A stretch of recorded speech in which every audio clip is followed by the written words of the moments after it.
ఆయన ఒక విషయంలో దేవుడు ఏంటంటే ఉమ్. ప్రతి దీని దగ్గర భోజనాలు పెట్టాడు. అవును, ఇప్పటికే ఉన్నాయి. అన్నపూర్ణ క్యాంటీన్స్, ప్రతి హాస్పిటల్ దగ్గర ఉమ్. అన్న క్యాంటీన్ కి బోల్డ్ పబ్లిసిటీ ఇచ్చుకుంది తెలుగుదేశం. తెలియజేసి ఇచ్చింది 300, రోజుకి 300 మందికి భోజనం, ₹5. 5 రూపాయలది.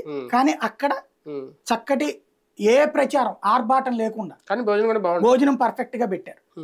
అక్కడ అలాంటిది చెప్పుకోలేకపోయారు, కడుపు నింపామని. అవును. అన్నిటికంటే ఫెయిల్యూర్ ఏమైందంటే ఇక్కడేమో లక్షలు ఇల్లు ఇస్తున్నారు, అక్కడ ఇల్లే లేవు. అది మెయిన్. అది ఇది చెప్తున్నాను కదా, తెలంగాణలో కేసీఆర్ మైనస్ కి జగన్ ఇంపాక్ట్ చాలా ఎక్కువ ఉంటుంది. అధికారంలో ఉన్న పార్టీ, ఒక ఏలిన పార్టీ అధికారం కోల్పోయిన తర్వాత తిరుగులేని ఎదురు దెబ్బ. దీన్ని ఇప్పుడు అధికారంలో అదే స్థాయిలో, అంటే ఇది 5 ఏళ్ళు అది 10 ఏళ్ళు అనుకోండి, వైసీపీకి మనం ఎలా కంపేర్ చేయొచ్చు? అంటే ఇక్కడ ఒక ప్రధానమైన పాయింట్ ఏంటంటే కంపారిజన్లోనే ఒక కీలకం ఉంటుంది. పవర్ సోర్స్ చుట్టూతా రాజకీయం అనేది కేసీఆర్ పెట్టాడు. నువ్వు ప్రతిపక్షంలో ఉంటే పనికిరావు, అధికారంలోకి రావాల్సిందే, నా పక్షానికి వస్తేనే నువ్వు బతుకుతావు అనేటువంటి. అది కేసీఆర్కి మైనస్ అయింది.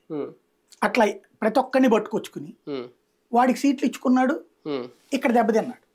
ఇక్కడ జగన్ అట్ట చేయలేదు కదా, చంద్రబాబు చేశాడు ఇక్కడ. ఇంకోటి, కేసీఆర్ వ్యవహార శైలికి జగన్కి పూర్తి భిన్నం.